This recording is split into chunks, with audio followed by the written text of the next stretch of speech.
Hi, Ageless Ambitions on Ever Talk TV. I'm Christy Buss. I have my co-host Max always here with me, and I'm excited to introduce you to a really awesome person who has a story to tell.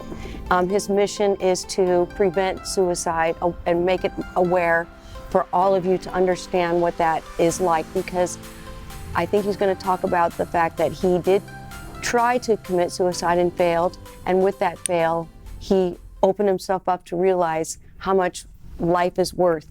And I can't wait for him to tell his story. He is a CEO of One West magazine. Most definitely. And we'll talk about that too. Oh, yeah. So I want to introduce you to OG Cuicide. Hey, how are doing? you?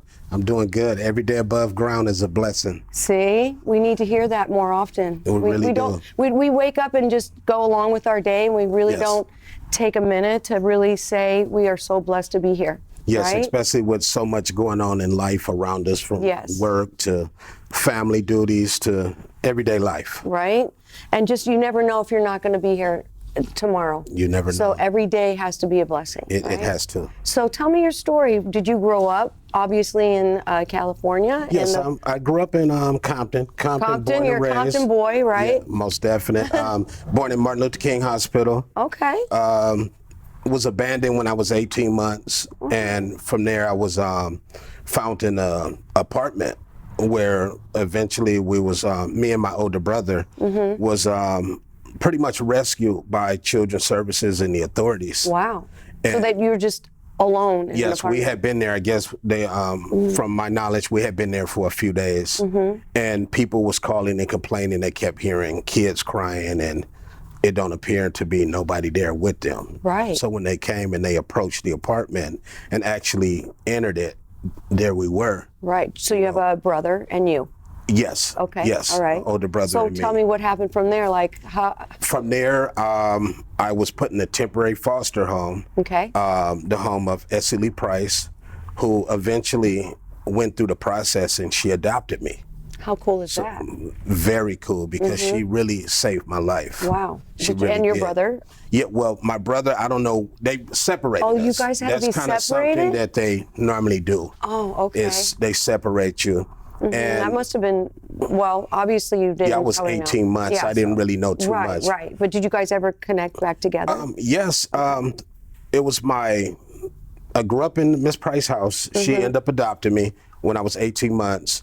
And on my 13th birthday, we get a knock at the door, and Miss Price came in the room and told me to, come in the living room. I want you to meet somebody. And when I come in the living room, I see a gentleman and a lady there. And she like, well, this is your mother, your actual mother, and your brother.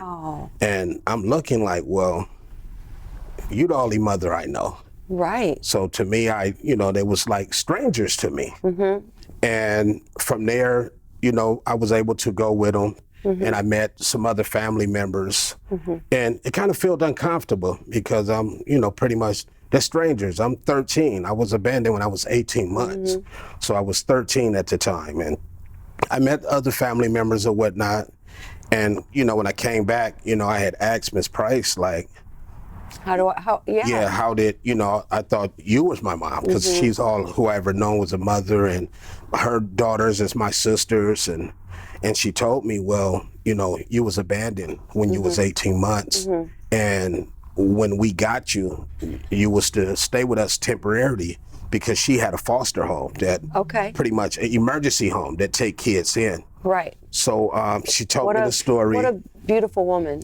Amazing, right? Really, really. There's not really a lot of people like that, but when they definitely come out and reach out for, abandoned babies and take them in, that must be something that fulfills her. And I wish more people would do that. You know what I'm saying? So important. Maybe that's what we can all, message out today too, is to know that that's important. It really is. And so from there, I grew up in Compton, at Miss Price's house. Was it tough there? I mean, you hear the stories, so I don't know. Compton is... You just knew it as Compton. You didn't know it as you know. Yeah, well, it's not a place that I would recommend you move to. Right? But you didn't know it at the time. No, and you I just grew thought up you're in the, home. you know, in the neighborhood, in the streets, you know, hanging out with the cats in the neighborhood, and became a part of the gang life. Oh, you So did? I became a gang member. Okay. You know, at a young age. Yes. And growing up, I mean, I was involved with drug dealing. Because that's robberies. all you see. Exactly, and that's all you amongst. Shootouts, you know, in the neighborhood, people shooting, you shooting back. And I was 16 at the time, and I was bringing a lot of drama to the house. And it's one of those things where you never bring drama where you rest your head at. And Miss Price, at this time, she was sick. She had gotten sick. She had stomach cancer. So it was kind of, you know, taking a toll on her. And her daughters pretty much, they had asked me to leave. They had put me out. Okay. Knowing nowhere else to go but the streets. So pretty much, you know, I was living pillar to post, you know, and this time life really got worse for me and rough for me. So I really was heavy into the street life and drug dealing. No family structure, no guidance. You know, my guidance, who I looked up to, was OGs from the neighborhood that was, you know, who inspired me to sell drugs because of the material things as a kid that you see older people with. And you're like, wow, how can I get that? Right, right. So this is so foreign to me, so it's good to like speak it because it's real. It is real. Yeah, no, it's right? actual real. I really lived it, you know. Right. So what made you, like, I know you got into music. When was that? Like, when did you get... It was after, I always wanted to rap because I never played sports. So rap was something that I've always been into. But during the process of, you know, me living pillar to post, robbing, stealing, end up getting a car, sleeping in the car. I done slept in many garages, on many front porches. And December the 31st, 1991, I was almost 22 years old. So I lived that life, you know, from 16 to I was 21. That's you still were doing it at 22. Yes. Okay, gotcha. And it got to the point to where I really felt like, you know, the devil took over me. Like I really felt especially when somebody so special comes into your life and yes, and makes it as good as you could be in. Yes, you know, at that point. Because Miss Price loved me right or wrong, no matter what. You know, I couldn't do no harm in her eyes. So December the 31st, 1991, I woke up that day and I really Christmas felt Eve, like, right? Or New Year's Eve. New Year's Eve. I really felt like there was no purpose for me. Like I was just taking up space in life. Like what was the reason for me living? It's bad enough I was abandoned.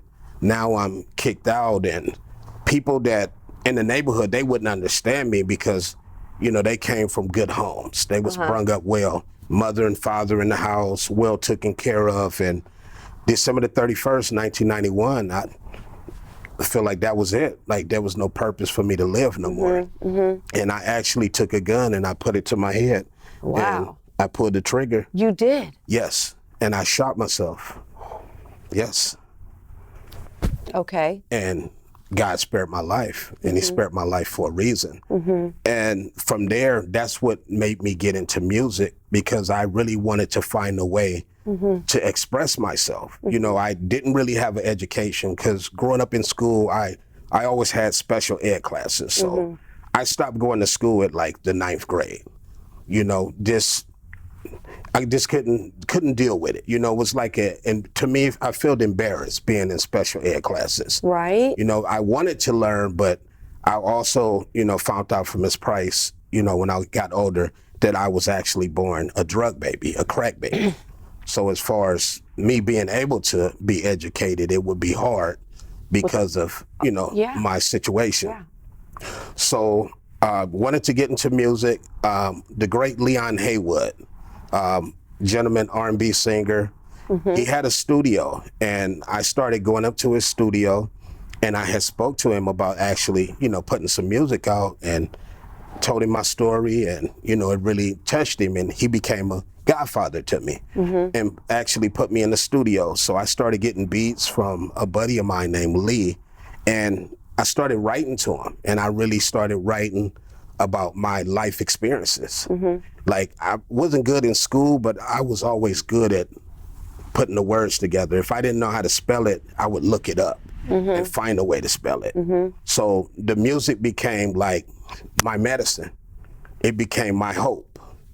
And then once I started putting the music together and I started playing it back then we was doing it on the 2-inch reels. It wasn't like Pro Tools and everything now. Right. In 93, yes, it's different now. Way different. It seems like it's not that far away, but things change so fast. It does. In technology, So the right? first, we put out a maxi single in 94, and then my self-titled album, Cuicide, in 95, with the leading single being Final Exit. And I mean, the music was really powerful. It really hit hard. Home. Yeah, hit home. And, you know, a lot of people really Related to that. Related to it and took to it.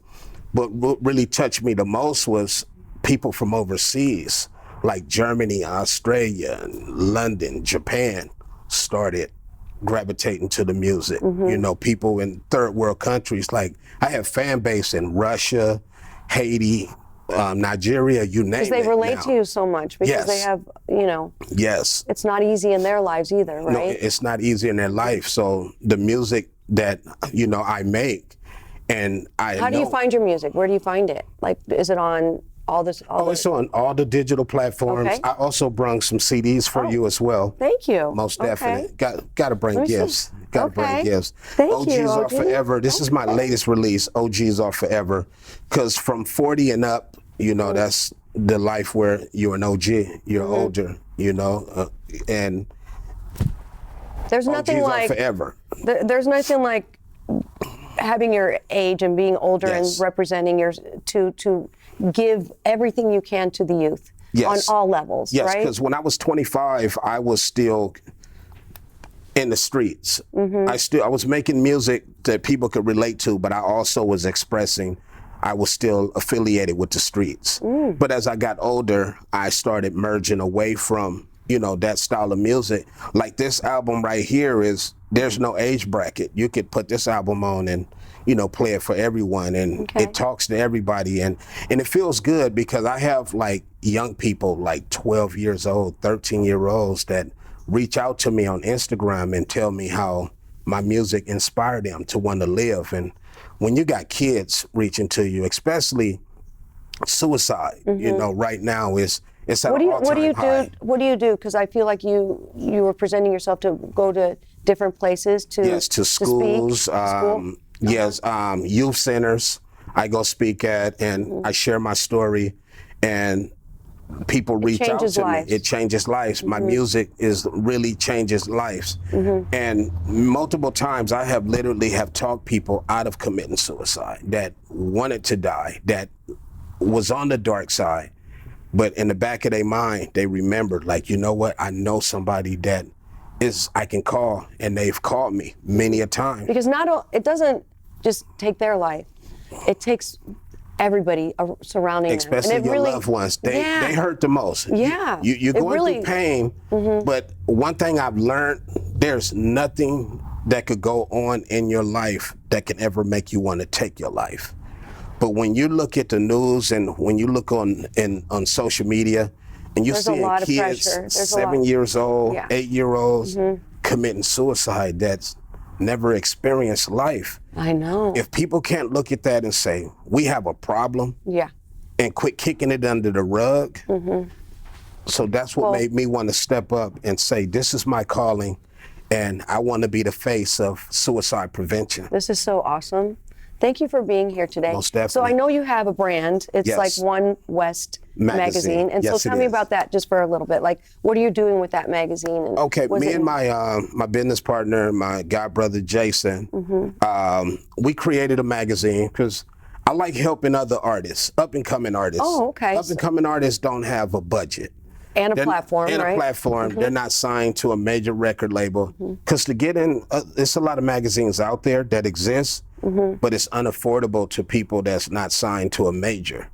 So we wanted to create a magazine, I did personally, that can help and cater to them. And it's on the stands. It sells at 7-Eleven stores and Barnes and Nobles. Nice. So originally, you know, I have a clothing line too called One West. Okay, so. And the clothing line, pretty much One West represents unity.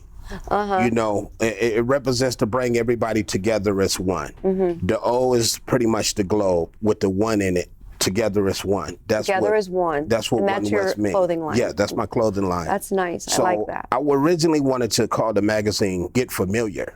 Okay. And my business partner, Jason, was like, well, we already have One West going. I really feel a good idea is to go ahead and piggyback it off One West. And we did 7 years ago. And it's been 7 years now that the magazine has been in existence. And that's so awesome. I done helped a lot of up and coming artists because I know how it is to be an artist with no struggling help. And trying to get out there, trying to get noticed. Exactly, especially in the 80s when we didn't have internet. There was nothing in the 80s. No internet. There was no nothing. None of that, like we had to get off the freeway and get on a phone, like, and put your quarter in. Right? Exactly. Right exactly. In the 80s, right? And put your posters up on the pole. And go shake hands. And I still live by that, so I still get out there and shake hands and talk people and meet people. That's what it's about. My show's Ageless Ambitions, and what we're doing now is very ambitious and everything, but I really like for people to always keep dreaming bigger and bigger and have ambitions as we get older. And so if you could say something to me that you really are looking forward to, and you know, being ageless, we never want to feel like we're ever going to stop growing. No. What would you like to do in the future of everything else that you're doing to impact yourself as well as the world? I would really like to get out there and like go to youth centers and deal with foster youth. Because, you know, I have a hashtag that I use, I represent foster youth. Okay. Because I once was a foster kid and I want them to know it's not your fault that you're in the situation you're in. So don't blame yourself. Don't harm yourself behind it, because I used to wonder, why me? I used to cry in the mirror, like, what did I do to deserve this life? Why was I dealt these cards? But I want them to know, like, don't think that way, because I found the way and I created, you know, an avenue. There should be almost like a platform of just everybody understanding what fostering is and what that entails, and the people that have really, really reached out to be a foster parent. Like, I don't think that's enough out there to really show that it takes so much, especially when you even have kids of your own. That you bring in. For grandkids. And what those parenting skills have to be, and to kind of melt the pot together and stuff. I feel like that's not being told enough, as well as the foster kids. It's not. Especially some foster kids are in foster homes, but they're not being loved in those homes. Right. Some people are getting foster kids for the payment, for the money that it brings. Okay. But the love is not there. That wasn't even part of my... No, I understand what you're saying, but that's why I want to let them know to don't give up on yourself. Because if you give up on yourself, how will you expect anyone to believe in you? That just hits my soul. Thank you. I really appreciate you being here, OG. Thank you for the invite. I know it took you 3 hours to get here. Yes, but I was coming. It's very important. This has impacted me. I hope it impacts all the people that watch my show. Most definitely. And if you want to message out something that you want to say to the audience as I leave and as we finish this episode, what would you like to say to everybody? Most definitely, I would like to say, never give up. Life gets better. I'm living proof. And never think you're alone. And one thing that I always do, no matter where I get interviewed, I always give out my personal number.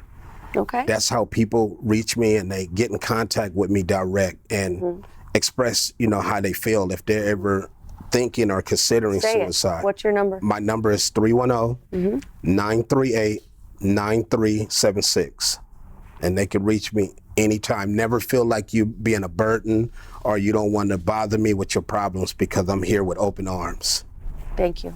You're very welcome. I appreciate it. Thank you. Ageless Ambitions on Ever Talk TV. Thank you for being a guest, OG Suicide. I love it. And please watch us on Roku, Apple TV, and binge watch and keep this in mind. Please do. Suicide awareness.